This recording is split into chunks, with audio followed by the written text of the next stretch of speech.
Arestado ang isang drug watch listed at newly identified drug suspect sa isinagawang buy-bust operation ng City Drug Enforcement Unit 10, Malaybalay City sa Barangay 9, Malaybalay City, Bukidnon. Kinilala ni Police Lieutenant Colonel Chopet Paglinawan, OIC ng Malaybalay CPS, ang mga drug suspect na si alias Art, babae, 42 anyos, walang asawa at kabilang sa drug watch listed, alias Dan, 19 na taong gulang, kabilang sa LGBTQ, kinilalang newly identified drug personality at parehong residente ng nasabing lugar. Sa mas pinalakas na kampanya ng Police Regional Office 10 laban sa illegal na droga, kami po ay nananawagan ng suporta at kooperasyon ng ating mamamayan kung meron po silang nalalaman ng mga tao na nagbebenta o magamit ng illegal na droga to report it immediately sa ating mga nearest police station. Sa ikinasang buy-bust operation ay nagresulta sa pagkakakumpiska ng 12 maliliit na pakete ng hininalang shabu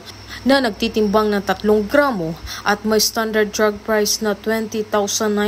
pesos at 500 peso bill na ginamit bilang buy-bust money. Ang mga suspect ay nahaharap sa kasong paglabag sa RA 9165 o Comprehensive Dangerous Drugs Act of 2002. Mula dito sa Hilagang Mindanao, ako ang inyong Police News Network correspondent, Patrolwoman Danessa Berdos, alagad ng batas, taga-taguyod ng Balitang Pulis.